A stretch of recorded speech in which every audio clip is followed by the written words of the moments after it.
Whar I het whaterer out oire hanere te hapau rātui te matahiti te tomo I te anani o te Tamanu. Hauapof a iei te maa, o tā mahia te ratia, inhai matara o ie te atu I te toru no te tepa. A taura matahiti tēnei, te I te hiera teiti no atura te hotu, e te tāre no atura te parar au teie maa. Whiwhiri tanu, pahoine mo ina raroa me, mea uro mine nero. Maudina mo ai, mea nani, e oi mita mo tō mga tāmuara, mea nani o. Rahuhia te Tamanu, whaapihia te motumu anani paari, vaere, atu tā mauhia, te rawenei te taatira ai te oire I tāna tuhaa, iaho e te taat ora, te reo atu ai o te tawana lisau.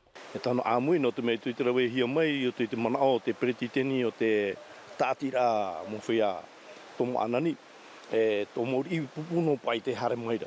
Te mina arohia, tātou pātu ai o tōru te rima, te peu e rahi te rima, no te hare tauturu rai te mo tanu I te mautumu api, atu I tara mautumu api, e wham awai a tātou I te roa au te mo matahiti mo no tātou mo tamari.